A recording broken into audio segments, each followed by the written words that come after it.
రానున్న గుంటూరు కార్పొరేషన్ ఎన్నికల్లో అభివృద్ధికే పట్టం కట్టాలని గుంటూరు తూర్పు ఎమ్మెల్యే మహమ్మద్ నజీర్ ప్రజలకు పిలుపునిచ్చారు. వైసీపీ విధ్వంసం సృష్టిస్తే కూటమి ప్రభుత్వం అభివృద్ధి చేసి చూపించిందని చెప్పారు. అధికారం కోల్పోయిన జగన్మోహన్ రెడ్డి ఇంకా బెదిరింపు ధోరణిలో మాట్లాడుతున్నారని మండిపడ్డారు. శుక్రవారం 9వ డివిజన్ పాత గుంటూరులో 1,40,00,000తో చేపట్టిన అభివృద్ధి పనులకు ఎమ్మెల్యే నజీర్ నగర డిప్యూటీ మేయర్ షేక్ సజిలా శంకుస్థాపన చేశారు. ఈ సందర్భంగా ఎమ్మెల్యే మీడియాతో మాట్లాడుతూ 100 ఏళ్ల చరిత్ర ఉన్న పాత గుంటూరు గత వైసీపీ పాలనలో నిరాదరణకు గురైందని ఆరోపించారు. కూటమి పాలనలో గుంటూరు తూర్పు నియోజకవర్గంలోని అన్ని డివిజన్లో 30 కోట్లతో అభివృద్ధి పనులు శరవేగంగా జరుగుతున్నాయని వివరించారు. వైసీపీ నాయకులు చౌకబారు విమర్శలు మానుకోకపోతే తాట తీస్తామని హెచ్చరించారు. ఈ కార్యక్రమంలో స్థానిక కార్పొరేటర్ ఎల్లావుల అశోక్, కూటమి నాయకులు పాల్గొన్నారు. మారుపేరుగా గత ప్రభుత్వం ఉంటే ఈరోజు అభివృద్ధికి మారుపేరుగా కూటమి ప్రభుత్వం ముందుకు సాగుతూ ఉంది. గతంలో ఇదే పాత గుంటూరు ప్రాంతంలో స్థానికంగా మహిళలు ఈ ప్రాంతంలో రోడ్డుతో పాటు యూజీడీ లైన్లను అలాగే డ్రైన్లు కూడా కట్టాలని చెప్పి మహిళలు అడిగితే ఆనాడు శాసనసభ్యుడు ఉన్నటువంటి ముస్తఫా గారు వాళ్ళను శాపాలు పెట్టినటువంటి పరిస్థితులు.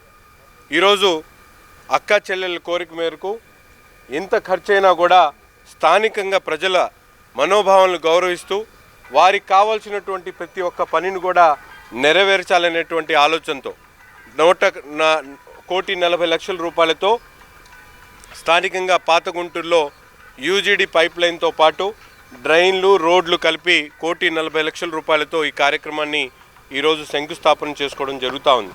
ఇక్కడ ఉన్నటువంటి మహిళలు సోదరిమణులందరూ కూడా ఎంతో సంతోషంగా, ఎందుకంటే పాత గుంటూరు అంటే గుంటూరుకి దాదాపు 100 సంవత్సరాల చరిత్ర కలిగినటువంటి పాత గుంటూరు ప్రాంతం గత ప్రభుత్వంలో పూర్తిగా నిర్లక్ష్యానికి గురై స్థానికంగా ఆనాడు వీళ్ళందరూ కూడా కార్పొరేటర్గా స్థానికంగా పుట్టి పెరిగినటువంటి ఎల్లావుల అశోక్ గారిని గెలిపించారనేటువంటి నెపంతో 5 సంవత్సరాల పాటు ఒక్క రూపాయి కూడా నిధులు ఇవ్వకుండా అభివృద్ధి చేయకుండా దీని మీద కక్ష సాధింపు ధోరణితో పనిచేసినటువంటి పరిస్థితులు. ఈరోజు కూటమి ప్రభుత్వం ఏర్పడిన తర్వాత కార్పొరేటర్ ఎవరన్నది కాదు, స్థానికంగా ఉన్నటువంటి ప్రజల ఆలోచన మేరకు పనిచేయడం జరుగుతూ ఉంది. ఇప్పటికే 30 కోట్ల రూపాయలతో గుంటూరు తూర్పు నియోజకవర్గంలో ఆ వీధి ఈ వీధి అని కాకుండా ప్రతి ఒక్క వీధిలో కూడా మౌలిక వసతుల అభివృద్ధి కార్యక్రమంగా ముందుకు సాగుతూ ఉన్నాం. రాబోయేటువంటి కార్పొరేటర్ ఎలక్షన్లో కూడా పెద్ద ఎత్తున గుంటూరు నగర ప్రజలు అభివృద్ధికి పట్టం కట్టాలని చెప్పి ఈ సందర్భంగా కోరుతూ, అంతేకాకుండా రాష్ట్రంలో కూడా మీరందరూ కూడా చూస్తూ ఉన్నారు జగన్మోహన్ రెడ్డి గారి విధ్వంసకర ఆలోచనలు ఏ విధంగా ఉన్నాయో. మెడికల్ కాలేజీలు ఎవరు వస్తారో ముందుకు చూస్తానని చెప్పి భయపెడుతున్నటువంటి పరిస్థితి ఉన్నాయి. ఇతను నిజంగా రాజకీయాల్లో ఉన్నాడా లేకపోతే జైల్లో ఉండేటువంటి వ్యక్తి బయటకు వచ్చాడని చెప్పి ప్రజలు అపహాస్యం చేస్తున్నటువంటి పరిస్థితులు ఉన్నాయి. ఇప్పటికైనా బుద్ధి తెచ్చుకొని జగన్మోహన్ రెడ్డి గారితో పాటు స్థానికంగా కొంతమంది వైసీపీ నాయకులు, ముఖ్యంగా నేను చెప్తా ఉన్నా, చౌకబారు విమర్శలు మానుకోండి.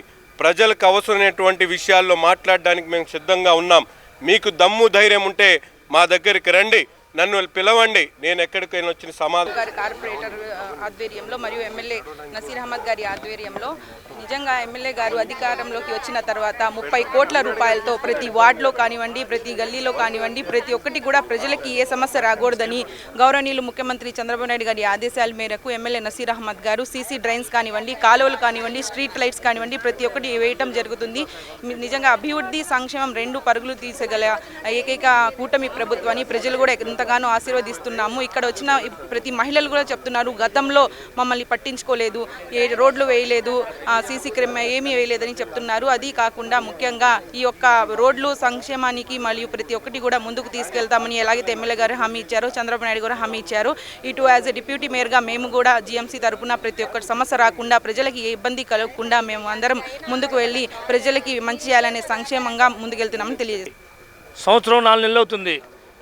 గత ప్రభుత్వంలో 9వ డివిజన్లో వైఎస్ఆర్ కాంగ్రెస్ పార్టీని ఎదుర్కొని తెలుగుదేశం కార్పొరేటర్గా నేను గెలిచానని ఆ రోజు శాసనసభ్యులు కనీసం తట్టం మట్టేయకుండా కక్షపూరితంగా నేను బ్రహ్మంగారి వీధి రోడ్లో ఉంటానని చెప్పి కార్పొరేటర్ గారు ఆ రోజు మెట్లైన వాళ్ళు ఊరక సైడ్ కాలువ కడతానని చెప్పి కంటి నీరు తిరగటానికి ఊరక ప్రలోభ పెట్టి మాయమాటలు చెప్పి ఆ రోజు పాల్గొడుతుంటే స్థానిక మా అక్క చెల్లెలందరూ అడ్డం పడి వేస్తే మాకు డ్రైనేజ్ చేయండి, రోడ్డు వేయండి, తర్వాత కాలువలు ఎత్తుకొని అడిగితే ఆ రోజు సమాధానం చెప్పకుండా నాశనం అవ్వాలని చెప్పి వెళ్ళిపోయిన ఎమ్మెల్యేకి అదే అక్క చెల్లెమ్మలు బుద్ధి చెప్పారు. ఈరోజు కూటమి ప్రభుత్వం వచ్చిన ఆనందంతో ఈరోజు ఈ రోడ్డు 41 లక్షతో ఈ రోడ్డు డ్రైనేజీ సైడ్ కాలువలో రోడ్డు 15-20 నెల రోజుల్లో. నమస్కారం అండి. జగన్ గారి పాలనలో వాళ్ళు వేస్తానని వచ్చారు, మేము వేయించుకోలేదు. మా కాలువలు రోడ్డు డ్రైనేజీ అన్నీ కావాలని మేము ఆగాము. వాళ్ళు కొబ్బరికాయ కొడతానన్నా కూడా కొట్టడానికి వీల్లేదని మేము పంపించాము. మాకు తెలుగుదేశం ప్రభుత్వం వచ్చింది, చక్కగా రోడ్లు వేస్తానన్నారు, కాలువలు కడతానన్నారు, డ్రైనేజీ తీస్తానన్నారు, అన్ని రకాలుగా మాకు ఫేవర్గా ఉంటానన్నారు, మంచి చేస్తానన్నారు. సందుల్లో రోడ్లైనా పక్క సందుల్లో రోడ్లైనా సందులు కూడా వదలకుండా వాటిని కూడా కాలువలైనా కూడా వేటిని ఆపకుండా చక్కగా వేస్తానని మాకు చంద్రబాబు ప్రభుత్వం బాగుంది. ఎమ్మెల్యే గారు నజీరుద్దీన్ సార్, కార్పొరేటర్ గారు మరి ఒక చెల్లెల్లాగా ఎంతో భావనగా మేము కూడా అట్లా వాళ్ళు ఇంత పోస్ట్లో ఉన్నారని మమ్మల్ని ఒక్కసారి కూడా చిన్న భావం చూపకుండా మేము మొన్న వెళ్ళినా కూడా సార్ గారు ఎంతో అభిమానంగా పలకరించి మీకు ఎందుకమ్మా మేము ఉన్నాము మేము వేస్తామని మాకు సపోర్ట్ చూపించి మమ్మల్ని చాలా అభినందించారు. మాకు చాలా సంతోషంగా ఉంది. మాకు ఈ పాత గుంటూరు మేము ఎన్నాళ్ళ నుంచో మా కళ